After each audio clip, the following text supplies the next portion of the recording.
berarti Dimulai ya.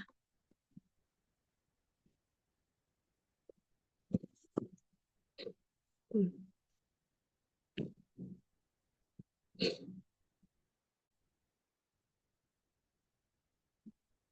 Assalamualaikum warahmatullahi wabarakatuh. Waalaikumsalam warahmatullahi wabarakatuh.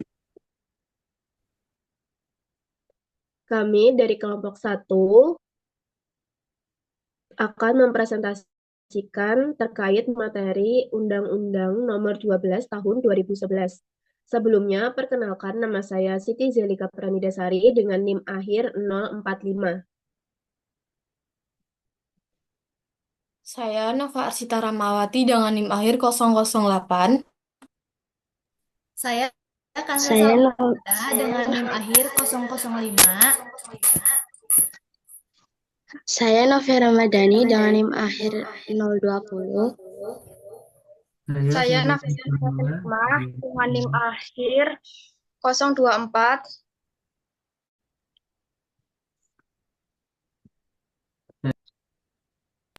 Saya Syabul Askamula dengan NIM akhir 032. Saya Arza Nabila Anastasia dengan NIM akhir 027. Saya Ardian Sidika Kusuma dengan NIM akhir 039.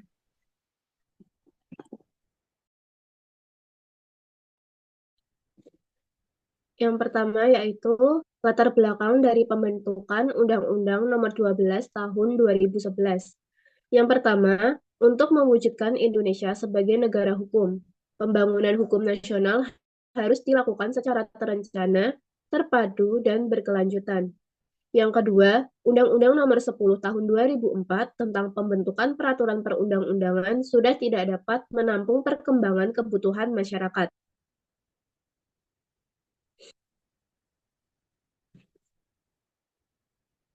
Next. Selanjutnya, pembentukan Undang-Undang Nomor 12 Tahun 2011. Undang-Undang Nomor 12 Tahun 2011 menjelaskan tentang pembentukan peraturan perundang-undangan di Indonesia.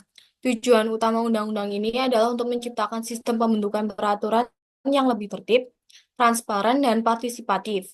Undang-Undang Nomor 12 Tahun 2011 tentang pembentukan peraturan perundang-undangan ditetapkan pada tanggal 12 Agustus 2011. Undang-undang ini mengatur mengenai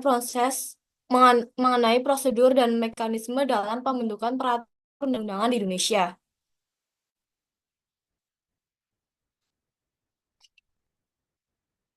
Nah, Undang-Undang Nomor 12 Tahun 2011 ini terdapat beberapa bab. Di sini saya akan menjelaskan bab pertama, yaitu tentang ketentuan hukum. Bab 1 ini terdiri dari 4 pasal. Pasal pertama yaitu berisi ketentuan yang menjelaskan pembuatan perundang-undangan, yang dimana mencakup tahapan perencanaan, penyusunan, pembahasan, pengasahan atau penetapan, dan pengundangan. Selanjutnya, pasal 2. Pasal 2 menjelaskan tentang Pancasila merupakan sumber dari segala sumber hukum di Indonesia. Pasal 3 yaitu berisi Undang-Undang Dasar Negara Republik Indonesia, yang dimana peraturan perundang-undangan tidak boleh lebih tinggi dari Undang-Undang Dasar. Selanjutnya, pasal 4. Pasal 4 ini menekankan bahwa pembentukan perundang-undangan dilakukan secara demokratis, transparan, dan partisipatif. Ini berarti bahwa prosesnya harus melibatkan masyarakat dan memberikan ruang untuk masukan, serta memastikan bahwa semua proses tersebut dilakukan secara terbuka agar publik dapat mengawasi dan berpartisipasi. Next.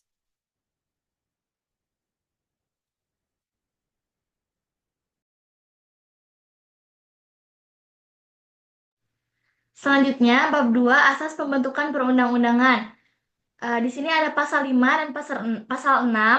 Pasal 5 menjelaskan dalam pembentuk peraturan perundang-undangan harus dilakukan berdasarkan pada asas pembentukan peraturan perundang-undangan. Di pasal 6 yang berisi materi muatan, peraturan perundang-undangan yang harus mencerminkan asas pengayoman, kemanusiaan, kebangsaan, kekeluargaan, dan lainnya.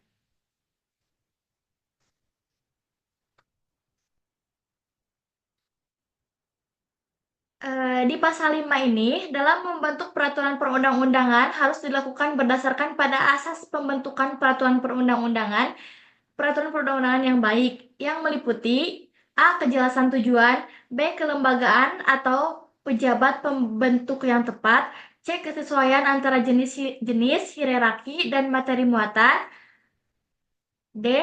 Dapat dilaksanakan, E. Kedayagunaan dan hasil kegunaan, F. Kejelasan rumusan, dan G. Keterbukaan. Ya, selanjutnya pasal 6, yaitu materi muatan peraturan perundang-undangan yang harus mencerminkan asas A. Pengayoman, B. Kemanusiaan, C. Kebangsaan, D. Kekeluargaan, E. Kenusantaraan, F. Bhinneka Tunggal Ika, G. Keadilan, H. Kesamaan kedudukan dalam hukum dan pemerintah, I. Ketertiban dan kepastian hukum, dan atau C. Keseimbangan, keserasian, dan keselarasan. X.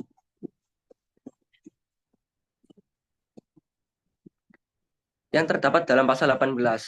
Perintah ketetapan Majelis Permusyawaratan Rakyat adalah ketetapan Majelis Permusyawaratan Rakyat sementara dan ketetapan Majelis Permusyawaratan Rakyat yang masih berlaku sebagaimana dimaksud dalam pasal 2 dan pasal 4 ketetapan Majelis Permusyawaratan Rakyat Republik Indonesia nomor 1 MPR 2003 tentang peninjauan terhadap materi dan status hukum ketetapan Majelis Permusyawaratan Rakyat sementara dan ketetapan Majelis Permusyawaratan Rakyat tahun 1960 sampai dengan tahun 2002 tanggal 7 Agustus 2003.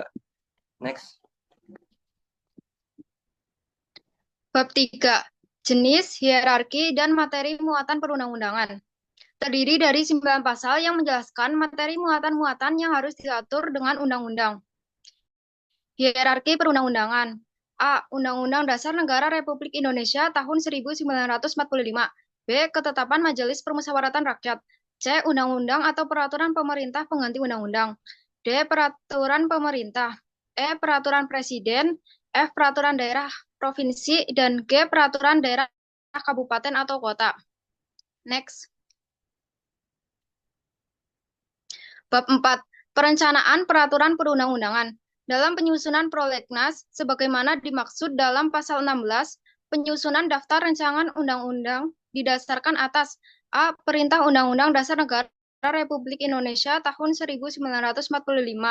B. Perintah Ketetapan Majelis Permusyawaratan Rakyat. C. Perintah undang-undang lainnya. D. Sistem Perencanaan Pembangunan Nasional. E. Rencana Pembangunan Jangka Panjang Nasional. F. Rencana Pembangunan Jangka Menengah. G. Rencana Kerja Pemerintah dan Rencana Strategis DPR. Dan H. Aspirasi dan Kebutuhan Hukum Masyarakat.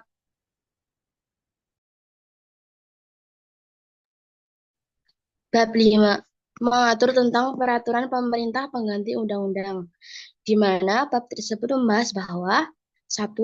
DPR hanya menyetujui atau menolak PPPU. 2. PPPU yang disetujui DPR dalam rapat paripurna akan ditetapkan menjadi undang-undang. 3.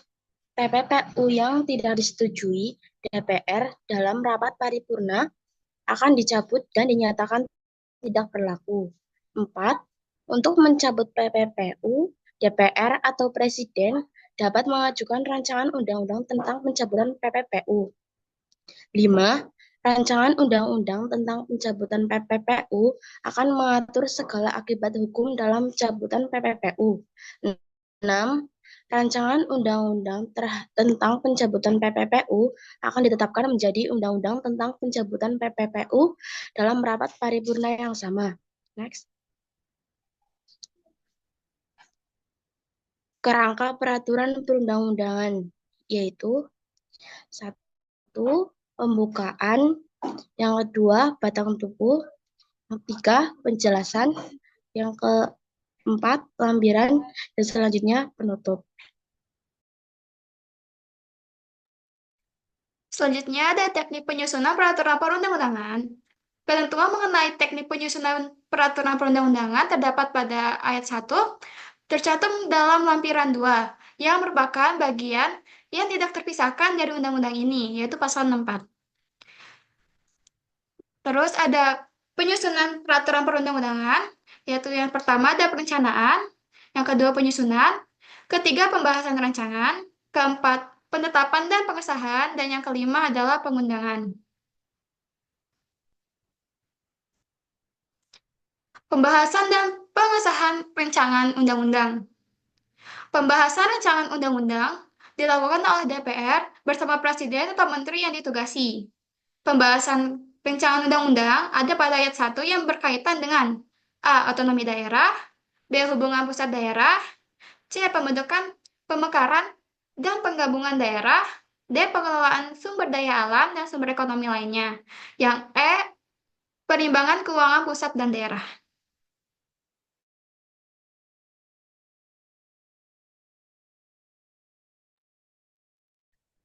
Pengundangan. Di dalam peraturan perundang-undangan yang diundangkan dalam Berita Negara Republik Indonesia meliputi A.